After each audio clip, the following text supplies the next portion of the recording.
इधर देखो, यहां देखो, सब लोग सुनो। तो हरपाल नाम के एक भक्त थे भगवान के, खूब भजन करते थे, खूब साधना करते थे, नाम जप करते थे, कथा सुनते थे, लेकिन वो ब्याह नहीं कर रहे थे। क्यों? उनकी इच्छा थी कि जैसा मैं भजन करता हूं, जैसी मेरी भक्ति है, जैसा मेरा भाव ठाकुर जी के प्रति है, ऐसी कन्या मिले तो मैं ब्याह करूंगा, नहीं तो जीवन भर ऐसे ही रहूंगा। तभी उनके किसी रिश्तेदार ने आकर के बताया, बोले तेरे लायक कन्या मिल गई मुझको। तो हरपाल जी बोले, क्या क्या गुण है उस कन्या का? बोले उस कन्या ने शर्त रखी है, मैं उसी से ब्याह करूंगी जो रोज 1000 संतों को प्रसाद पवाता हो। हरपाल जी बोले, अब तो मुहूर्त भी नहीं निकलवाना, कल ही ब्याह करवा दो मेरा। ऐसी कन्या से तो मैं बिना मुहूर्त के ब्याह करूं। मुहूर्त उसके संग देखा जाता है जिसके संग यह संकोच हो या फिर यह दुविधा हो कि पता नहीं जीवन कैसा चलेगा, इससे तो मुझे भरोसा है बढ़िया जाएगा मेरा जीवन, इसी से ब्याह करा दो। कन्या ने शर्त रखी, हरपाल जी हम आपसे ब्याह तो कर रहे हैं पर हमारी शर्त मंजूर है ना, रोज 1000 संतों को प्रसाद पवाना पड़ेगा। बोला मैं निश्चित करूंगा, आप ब्याह कर लो। और ब्याह हो गया। हरपाल जी रोज 1000 महात्माओं को प्रसाद पवाते। अब देखो, अगर कोई संकल्प ले ले कि मैं 1000 महात्माओं को प्रसाद पवाऊंगा, अगर 100 महात्मा ज्यादा बढ़ जाएं, 200 महात्मा ज्यादा, उनको मना करेगा क्या? वो तो फिर अपराध बनेगा उससे। प्रसाद पवाने का संकल्प लिया तो जितने आए सबको बैठाने की जिम्मेवारी उसकी।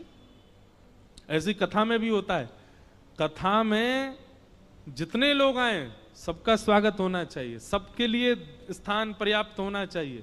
कई जगह प्राइवेट कथा करा, हम तो मना कर देते, मत कराओ भैया, आपको अपराध लगेगा। क्यों?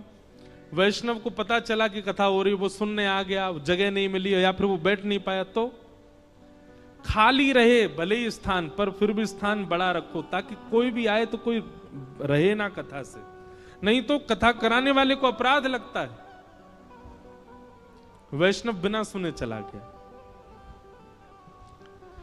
तो हरपाल जी ने नियम ले लिया, रोज 1000 महात्माओं को भोजन कराते। अब 1000 की जगह कभी कभी 1200 भी हो जाते, 1300 भी हो जाते, 1500 भी हो जाते,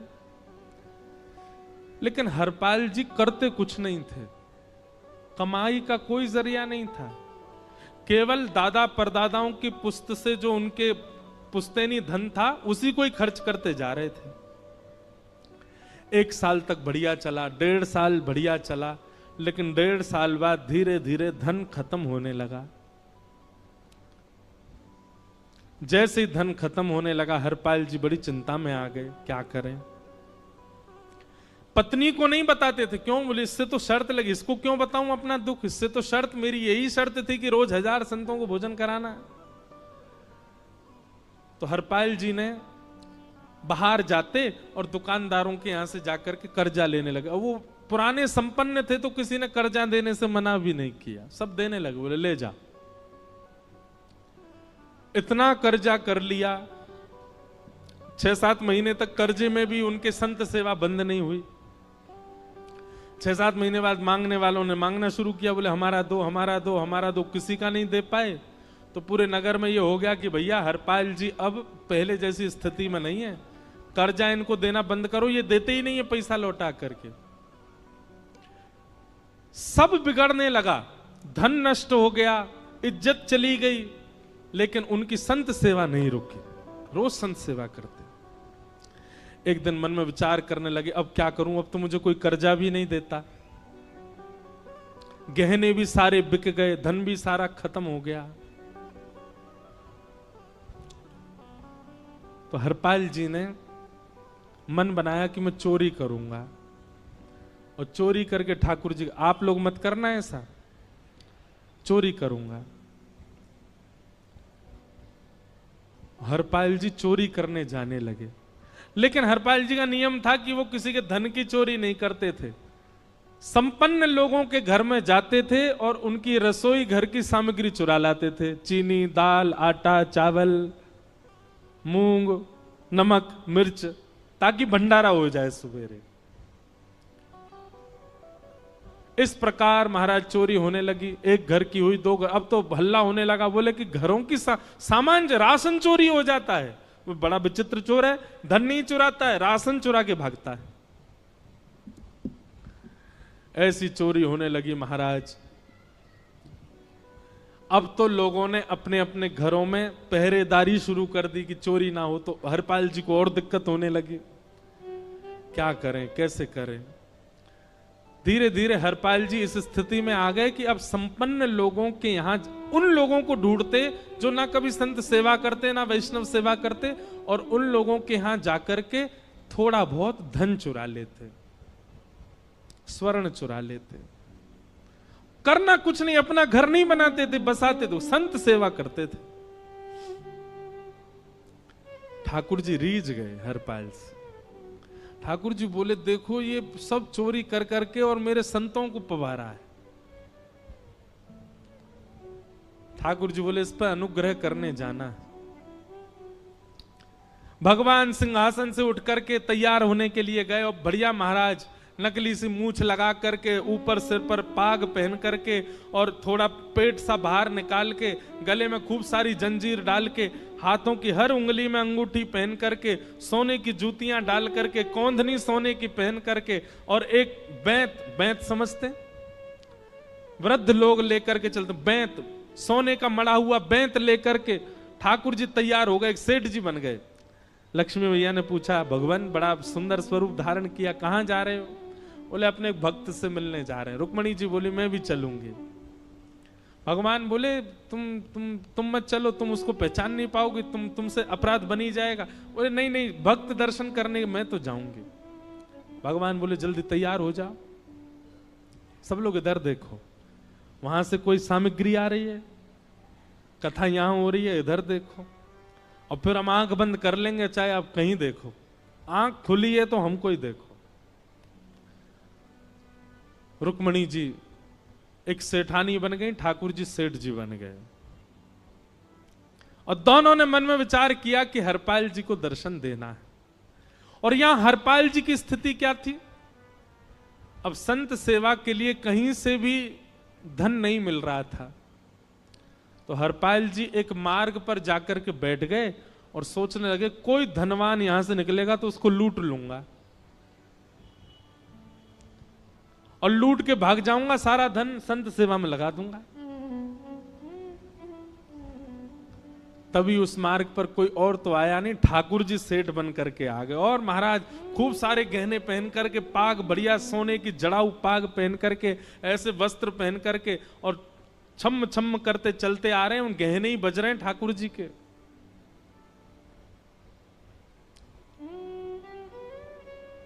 हरपाल जी ने जैसे नेत्र खोल करके देखा, ठाकुर जी के रूप यौवन और सबरी उनके श्रृंगार को देख करके हरपाल जी बोले, ये तो 1 आध साल के भंडारे की व्यवस्था आ रही है सामने से। इतने में ही सेठानी जी, रुक्मणी जी भी आई। उनको ओहो, ये तो कम से कम 5-10 साल की व्यवस्था आ रही है।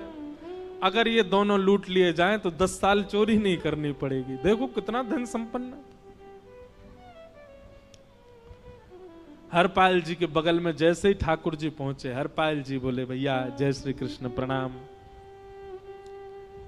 ठाकुर जी तो नाराज हो गए, क्या भगवान का नाम बोलता है सुबह सुबह?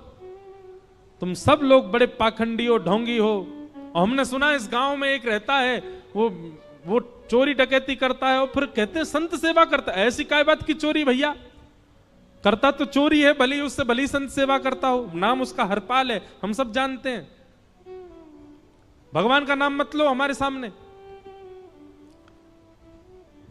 हरपाल जी समझ गए, वो तो बिल्कुल भगवत विमुख है, इसकी तो एक अंगूठी भी नहीं छोड़नी मुझको, इसका तो सब लेके जाऊंगा। अगर ये बदले में जय श्री कृष्णा बोलता तो 1 आध गहना छोड़ देता है इसका में, पर ये तो इतना बिखर रहा है भगवान का नाम सुन के, इसका कुछ नहीं छोड़ूंगा, सब ले जाऊंगा।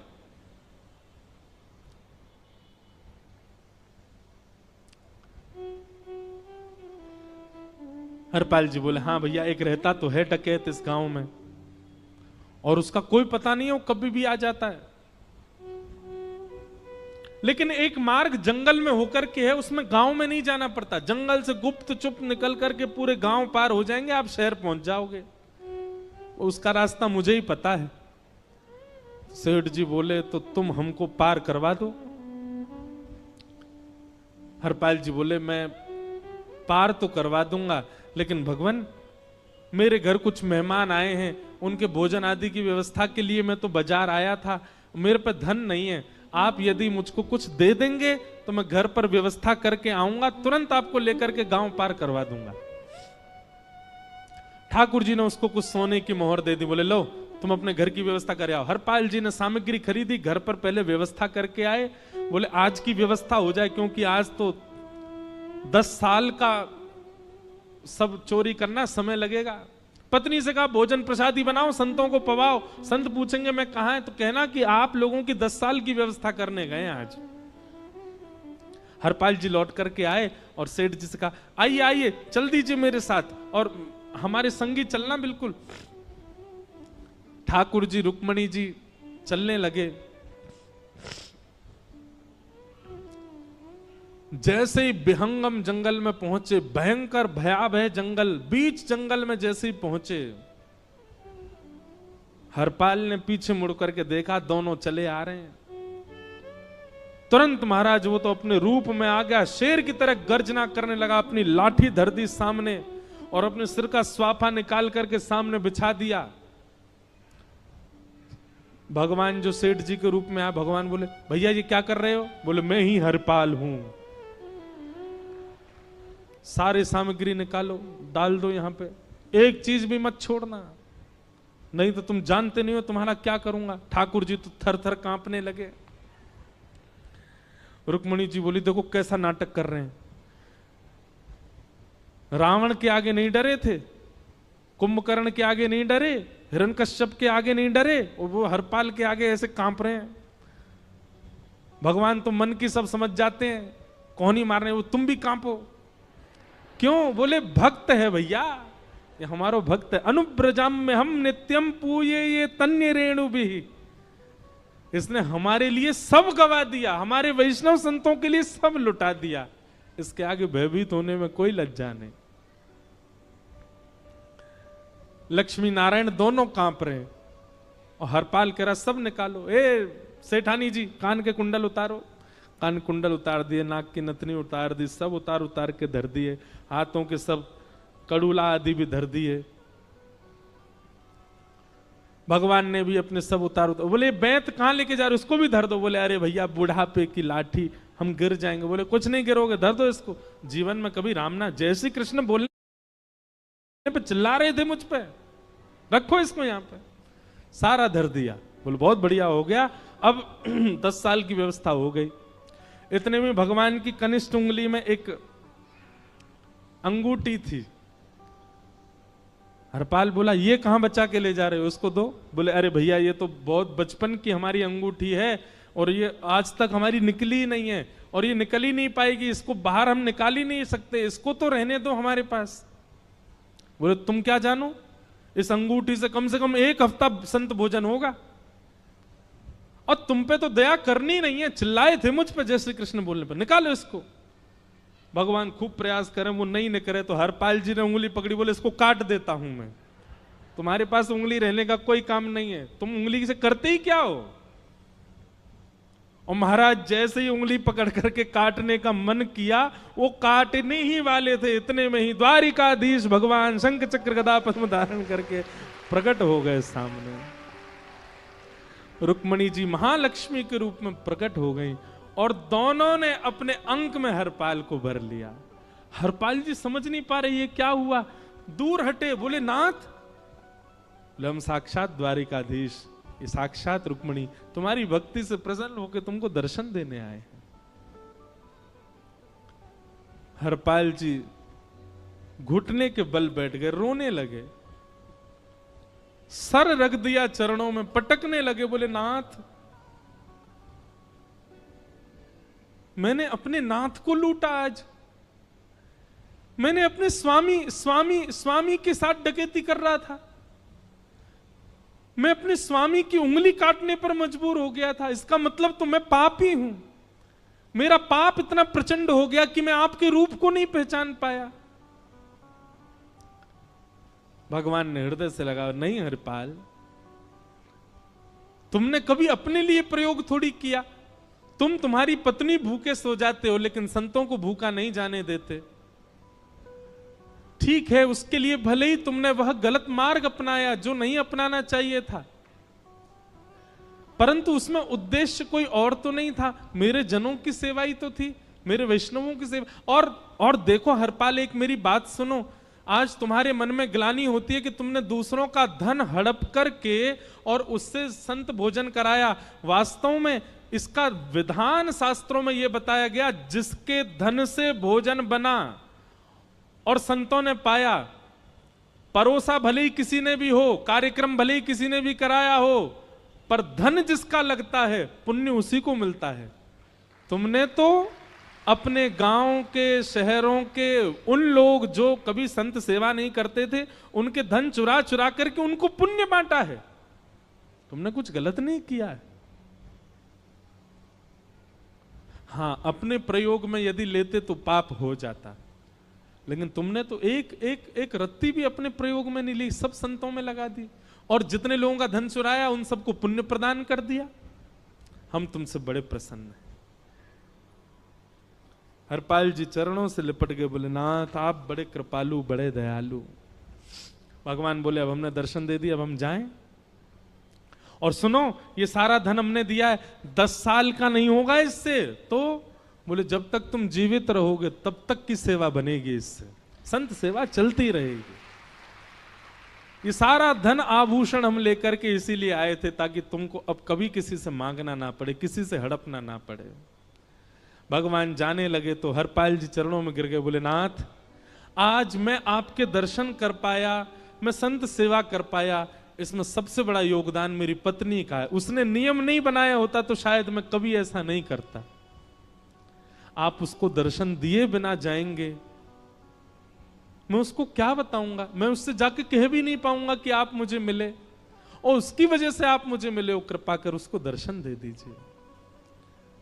ठाकुर जी बोले ठीक है। तुरंत लक्ष्मी नारायण भगवान ने छोटे छोटे बालकों का रूप धारण कर लिया और हरपाल जी की गोद में बैठ गए, और हरपाल जी अपनी गोद में लेकर के ठाकुर जी को घर पर आए, और आकर के अपनी अरे सुनो देखो कौन आए हैं। जैसे बाहर आकर के देखा तो नन्हे से ठाकुर जी, नन्ही से रुक्मणी जी गोद में बालकों की भांति बैठे हैं। बोले अरे इतने सुंदर सुंदर बालक। बोले बालक नहीं है, ये साक्षात जगन्नाथ भगवान, साक्षात रुक्मणी जी, साक्षात द्वारिकाधीश हैं।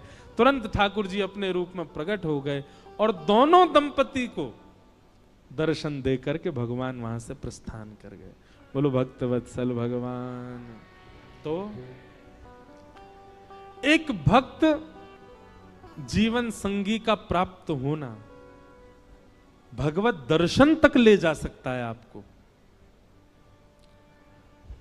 अब जिनके ब्याह हो चुके हैं उनसे तो अब हम कुछ कर नहीं सकते, पर जिनके नहीं हुए हैं संभल जाओ, सुधर जाओ, ठाकुर जी से प्रार्थना करो, और प्रार्थना करके केवल एक ही चीज मांगो, क्या हम गृहस्थी हैं नाथ, यह गृहस्थाश्रम है, हम इसमें आ चुके हैं, अब कृपा करके हमारे जीवन में जो भी आए वो आपका भक्त आए। लेकिन आपके अथक प्रार्थना करने पर भी ठाकुर जी ने यदि नहीं दिया तो भी चिंतित मत होइएगा। मीराबाई को भी नहीं मिले अनुकूल, करमेती बाई को भी नहीं मिले अनुकूल, सक्कू बाई को भी नहीं मिले अनुकूल पति,